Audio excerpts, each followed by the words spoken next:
Greetings, everyone. Welcome to this lecture, and we look at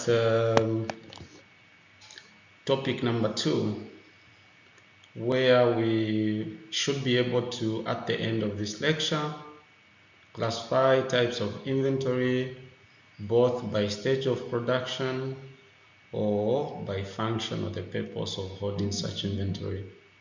Then I should be able to describe what raw materials are, what work in progress is, finished goods, the MRO items, as well as consumable stock. We also want you to be able to differentiate cycle, safety, anticipation, pipeline, decoupling stock, and when each of these is justified. We also want you to have the ability to evaluate dead stock, obsolete stock, excess stock, and apply the ABC analysis to prioritize control of inventory. So knowing what type of stock you hold is key in determining how you should control it. So we make progress. 2 ways to classify inventory. So the same item can be described both by usage as well as by the purpose the inventory is being held.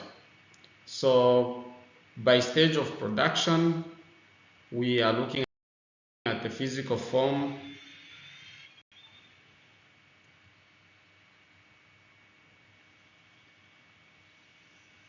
So by stage of production, we can have raw materials, we have work in progress, then we end up with finished goods.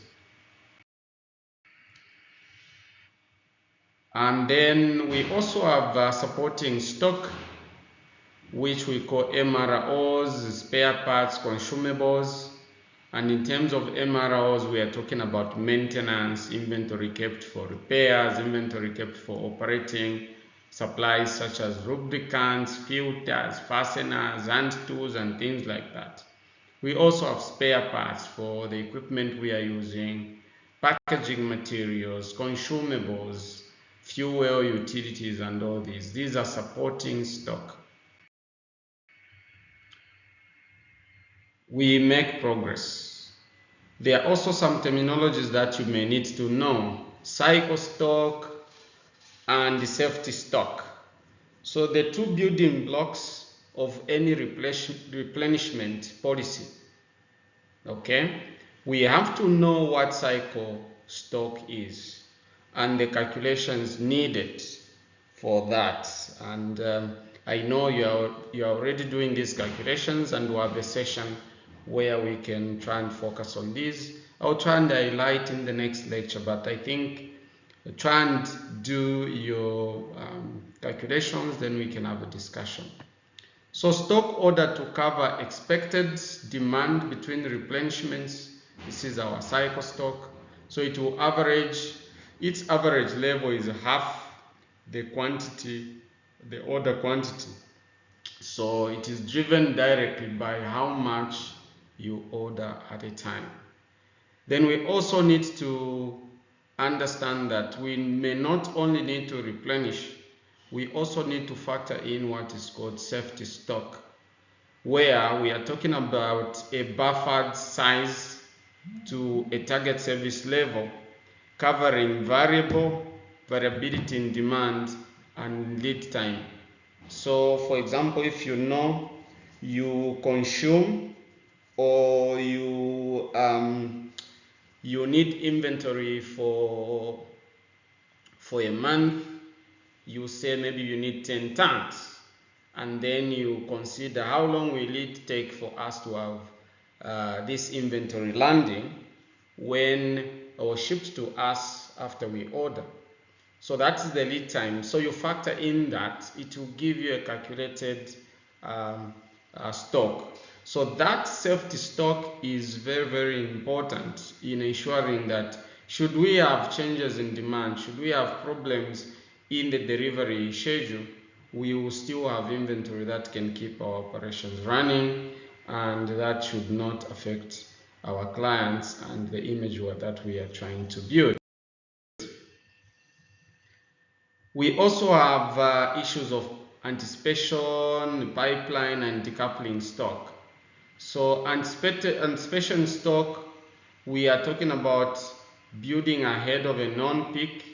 So if we know in the rain season, people use a lot of raincoats, so we can have a stock that we pick for the same. And we also have promotions, planned shutdown, or expected price increase. If we know, for example, that there is a particular period of time when the marketing department will be doing a lot of promotions, we have to anticipate that there will be higher inventory demand from that department.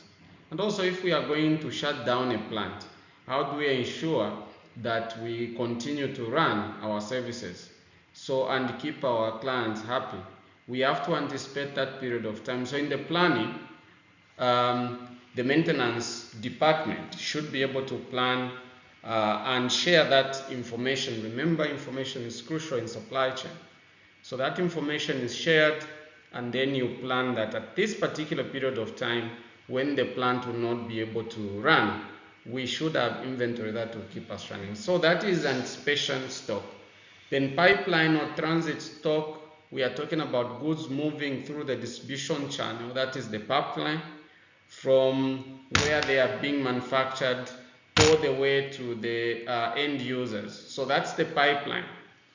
So then, as this stock moves through the distribution channel, we are talking about us factoring in the transit period and all these things. So goods grows with longer distance and slower transportation models. So we may end up with stockouts. So if we should account for anything, let us ensure that where we anticipate that the transportation or transit time will be longer, we have to add inventory that will help us to keep us running. So that is to factor in problems related to the pipeline. We may need to provide for pipeline or transit stock. And then we have decoupling stock. So all these are meant to ensure that we allow for any challenges that we may face and maintain inventory levels that can keep us efficient and effective. But also we have to watch for overstocking, because remember, we talked about the fact that holding inventory is a cost. And so if we should keep inventory cost as below as possible, below 20%, then we are working better. The lower the inventory cost, the better.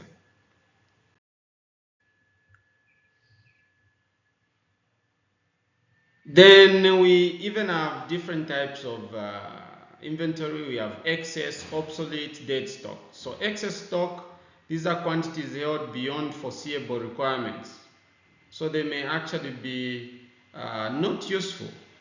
It is actually the cost of overstocking. So you end up with what is called excess stock, usually caused by over-ordering or over-forecasting or forecasting problems. Then we also have slow-moving stock. These obviously may be as a result of changes in demand. It could be also because of the bullwhip effect, just poor handling of information that is fed in the system for you to make decisions. So you end up with low turnover of inventory, and so this stock still occupies prime storage space, and you end up spending. Obsolete, so this is, we are talking about superseded by design changes and regulatory or customer preference. So if, for example, you're in the cloth industry, and then you find that people are no longer buying skirts with a slit, for example. They want clothes that are tight on the body, but not necessarily with a slit. So the ones that you would have designed with slits will become obsolete. when there are changes in the demand as a result of design and the test in the population. And also you may just find that maybe you produce units of spares, or maybe you produce bottles for manufacturing companies, and the designs have changed, or there's a regulatory demand that you can no longer use plain bottles because the plain bottles have increased susceptibility of the medicine to degradation.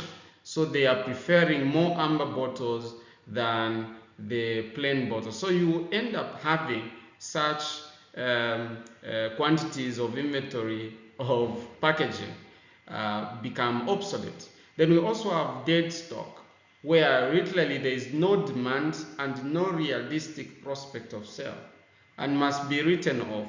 Okay, so it has to be written off or sold off or disposed of entirely.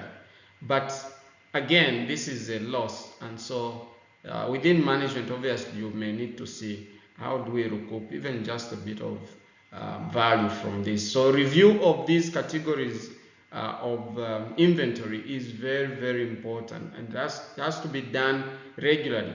So they consume space, they consume cash, and they are a management problem.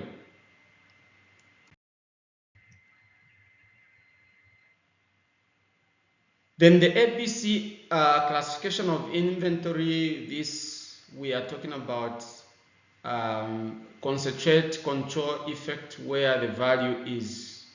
So the value of inventory will help us classify inventory in class A, class B, or class C. And then it means that the higher value inventory has to be monitored more closely, because that's where our money is, and the lower value inventory can be monitored or controlled less rigorously. So an application of Pareto principle, Pareto came up with so many principles. He's the one who also initiated the 80-20 rule, and it has been applied even in social settings, but it also introduced the ABC analysis. So he's talking about 20% of lines carrying roughly 80% of annual usage, okay? And so then it means that when we have inventory, our highest value, our highest 20% of value of inventory, we pick the 20 lines or 20% of inventory that is carrying 80% of the value. So if you have a list of 20 items, okay, pick 20%. So 20% of 20 is 4. So just pick 4 items which have the 80% of value of the total value, and you focus on ensuring that these are highest value, and then we need to be able to manage these better. And then you de-escalate and look at class C holding 50%, holding 5% of value, class B holding 15% of value, and so then you build your controls around this. So the value is not really a criterion. So the value tends to give you a number of things that you can use to be able to do this. So this is very, very important, and I would want you to read around this and you go into detail, and then we can have questions in class if you have any. God bless you.